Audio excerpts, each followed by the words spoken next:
आप सभी का निधि क्लास में दिल से स्वागत है। जो हमारा कंटिन्यू मैटर चल ही रहा है, भारतीय संविधान में मौलिक अधिकार, भारत की जो राज्य व्यवस्था है वहां पर जो मौलिक अधिकारों की भूमिका बताई जाती है, भाग 3 में अनुच्छेद 12 से 35 तक, वहां हम लगभग 4-5 मौलिक अधिकार कंप्लीट कर चुके। मौलिक अधिकार तो आपके 6 कंप्लीट हो चुके, आप पिछली वीडियो में जाकर के देखें, मौलिक अधिकार हमने सारे कंप्लीट कर दिए।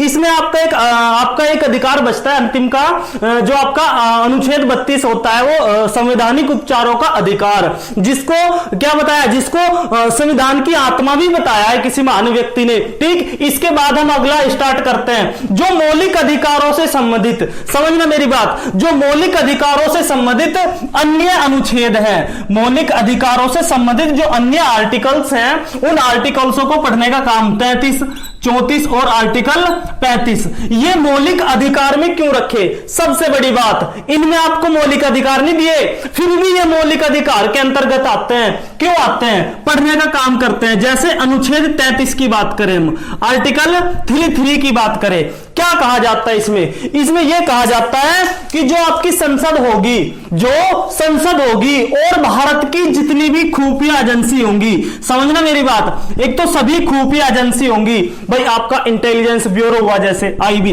है ना, तो जितनी भी सारी खुफिया एजेंसी होंगी जो भारत के लिए कहीं ना कहीं गोपनीयता का काम करते हैं, उनको उन पर प्रतिबंध लगाने का काम किसका है मेरे भाई? आर्टिकल 33 का है।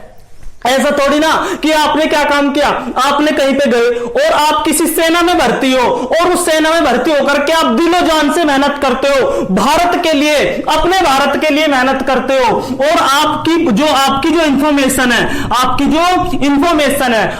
इंफॉर्मेशन लीक कर दी जाए किसी व्यक्ति द्वारा, या आपके दिल में कोई खोट हो जाए, आप उस इंफॉर्मेशन को लीक कर दो, ऐसा नहीं कर सकते। आप कोई खुफिया एजेंसी में हो, आईबी में हो, या फिर आप बीएसएफ में हो, है ना, तो ये सब खुफिया एजेंसी के अंतर्गत आते हैं। अब आप बीएसएफ में हो, बॉर्डर पे आप ड्यूटी दे रहे हो, आप ऐसा थोड़ी ना कि आप दुश्मनों को बता देंगे कि हमारे अड्डे वहां पर बने हुए हैं, आप आओ और उनको फोड़ दो जाकर के, ऐसा नहीं कर सकते मेरे भाई। ठीक, तो इन पर प्रतिबंध लगाने का काम आर्टिकल 33 का है। अच्छा, प्रतिबंध लगाएगा कौन? सबसे इंपॉर्टेंट, प्रतिबंध लगाने का काम किसका होता है? इसे कानून बनाने का अधिकार है मेरे भाई संसद को। जो संसद होती है वह कानून बनाती है कि कोई भी खुफिया एजेंसी होगी वह हर चीज को गोपनीयता रखेगी।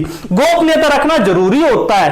आपने कोई अंतरराष्ट्रीय सम्मेलन करा, आपने कोई अंतरराष्ट्रीय संधि कर दी, किसी देश के साथ कर दी, तो इसका मतलब ये थोड़ी ना आप पर्चे उड़ा दोगे, पर्चा बखेर दोगे, ऊपर जाकर ऋतिक रोशन बन जाओगे, ऐसा नहीं कर सकते मेरे भाई। तो आपको इन पर प्रतिबंध लगाने का काम किया जाता है, बाकायदा प्रतिबंधित होते हो। आपको पता होगा, देखो आप किसी नौकरी में भर्ती हो जाओ तो आपको शपथ दिलाई जाती है, बाकायदा आपको शपथ दिलाई जाएगी, गोपनीयता की शपथ। राष्ट्रपति को भी गोपनीयता की शपथ दिलाई जाएगी। ऐसा थोड़ी ना, आपको आरटीआई का है, आपको आरटीआई का अधिकार है, राइट टू इंफॉर्मेशन कहते हैं जिसे, आपको जानने का अधिकार है। तो इसका मतलब थोड़ी ना कि आप राष्ट्रपति से सिर मारोगे जाके, मुझे बताओ जी, वो नहीं बताएगा, क्योंकि कुछ गोपनीयता चीजें होती है। अनुच्छेद 33 बहुत बड़ा आर्टिकल है अपने आप में। ठीक मेरे भाई, तो ये आपके मौलिक अधिकारों में एक अनुच्छेद 33 भी गिना जाता है जो इतना ही बोलता है। इसके बाद आर्टिकल 34 देखे क्या होता है। अनुच्छेद 34 बहुत ही ज्यादा इंपॉर्टेंट, मार्शल लॉ कहते हैं जिसे। क्या कहते हैं भाई? Martial law. आर्टिकल 34 समझना क्या है। अनुच्छेद 34 इंपॉर्टेंट आर्टिकल है। 34 सेना विधि, एक लाइन में लिख लेना इस चीज को, सेना विधि। सेना विधि से क्या मतलब है जी? जो मार्शल लॉ होता है, जैसे अब किसी क्षेत्र पर, भारत के किसी राज्य क्षेत्र पर मार्शल लॉ लग जाए, सेना विधि लग जाए, तो इसका मतलब क्या है कि आपके बस की बात नहीं है।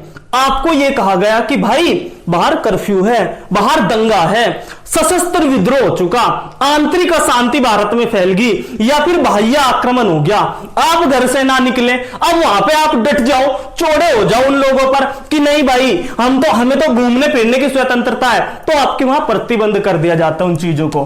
कहां पर? जहां सेना विधि लगा दी जाती है। तो सेना विधि के दौरान क्या होता है कि सारी चीजें बंद कर दी जाती है। अनुच्छेद 34 में यही होता है, मार्शल लॉ। इंपॉर्टेंट इंपॉर्टेंट है मार्शल लॉ होता क्या है। मार्शल लॉ ये होता है, जिसे मार्शल लॉ कहते हैं सेना विधि को, कि आपके जो मौलिक अधिकार हैं उन पर प्रतिबंध लगाया जाता है, उसे ही क्या कहा जाता है, सेना विधि। जैसे एक इसमें लाइन जोड़ सकते हो, कर्फ्यू है ना, जो आपका कर्फ्यू होता है, मान लो कहीं पे कर्फ्यू लग गया, आपने देखा होगा, आप फिर जा नहीं सकते, आप अपनी मोटरसाइकिल लेकर कर्फ्यू में को थोड़ी जाओगे, है नहीं, आपको डंडा मार दिया जाएगा, घर भेज दिया जाएगा। क्यों? क्योंकि आपके घूमने से, आपके बोलने से व्यवस्था खराब हो रही है, भारत की व्यवस्था खराब होती है, तभी तो इमरजेंसी लगती है, तभी तो सेना विधि लगती है ना। आपके घर पे के सामने तभी तो पीएससी पुलिस पड़ती है, जब दिक्कत होती है तो आप तभी तो निकल पाते। तो सेना विधि अनुच्छेद 34 बोलता है, मोस्ट इंपोर्टेंट आर्टिकल था कि सेना विधि निम्न में से किस अनुच्छेद के अंतर्गत दी जाती है। सेना विधि किस में लिखी जाती है भाई? आर्टिकल 34 में। इसके बाद अनुच्छेद 35 और इसी के साथ मौलिक अधिकारों का अंतिम आर्टिकल, जो आपके मौलिक अधिकार है, आज मौलिक अधिकार खत्म होंगे। अनुच्छेद 35 क्या है? बहुत इंपॉर्टेंट आर्टिकल है 35, 13, 35 और आपका 32, 3 आर्टिकल बताए थे मैंने, 13, 35 और 32। क्या है जी 35 में? 35 में यह होता है कि जो भी आपके मौलिक अधिकार होंगे और उन मौलिक अधिकारों को यदि कहीं ना कहीं उनका कोई ना कोई विधि हनन करती है तो उसके विपक्ष में कौन कानून बना सकता है जी? संसद कानून बना सकती है, अर्थात संसद कानून बनाने की शक्ति, ये इंपॉर्टेंट है, संसद को कानून बनाने की शक्ति, मोस्ट इंपॉर्टेंट आर्टिकल है भाई। क्या है कि संसद को कानून बनाने की शक्ति, अर्थात इसका क्या मतलब है जी? इसका मतलब है कि यदि कहीं पर कोई मौलिक अधिकारों का हनन होता है तो उसके विपक्ष में आर्टिकल 35 के माध्यम से संसद भी कानून बना सकती है। ठीक। आर्टिकल 32 में क्या है? यदि आपके मौलिक अधिकार हनन होते हैं तो आप 5 प्रकार से रिटे जारी कर सकते हो, सुप्रीम कोर्ट तक पहुंच सकते हो। आर्टिकल आपका कौन सा? आर्टिकल 226 में क्या है कि आप हाई कोर्ट पहुंच सकते हो। यदि आपके मौलिक अधिकार का हनन होता है तो आप कहां पहुंच सकते हो? हाई कोर्ट पहुंच सकते हो। और आर्टिकल 13 में क्या है? ये इंपॉर्टेंट आर्टिकल है जितने बता रहा हूं मैं। अनुच्छेद 13 में क्या है कि यदि आपके मौलिक अधिकारों का हनन होता है, आजादी से पहले का हो चाहे आजादी से बाद का हो, तो वह कानून स्वतः ही समाप्त समझा जाएगा, अनुच्छेद 13 बोलता है। 35 में यही था, संसद को कानून बनाने की शक्ति। तो अब सबको पता चल गया, यहां पर कानून, यहां पर देखो सुप्रीम कोर्ट, यहां पर हाई कोर्ट, यहां पर कानून ही खत्म हो जाएगा यदि आपके मौलिक अधिकारों का हनन करता है। और अनुच्छेद 35 में क्या है मेरे भाई? संसद को शक्ति प्राप्त होती है कि वह कानून जो मौलिक अधिकारों का हनन करते हैं तो उसके विपक्ष में कोई कानून बनाए, है ना, कोई भी बिल हो, तो अनुच्छेद 35 के माध्यम से संसद कानून बनाती है। आज का जो लेक्चर था, आज की जो वीडियो थी, वो इतनी बनेगी मेरे भाई, क्योंकि 33, 34, 35 आर्टिकल बहुत गहन अध्ययन तरीके से समझा दिए गए। इसके बाद मौलिक अधिकार पूरे खत्म हो जाते हैं आपके, पूरे डीप तरीके से मौलिक अधिकार करवाए भाई। भारतीय संविधान के अनुच्छेद 12 से लेकर के 35 तक एक एक मौलिक अधिकार आपका कंप्लीट हो जाता है। आज का लेक्चर हम इतना ही रखते हैं, पीछे की वीडियो जरूर देखना, एक वीडियो देख करके आना। अब जो होगा सारे मौलिक अधिकार भाग 1, भाग 2, भाग 3 में मौलिक अधिकार, इनका टेस्ट होगा।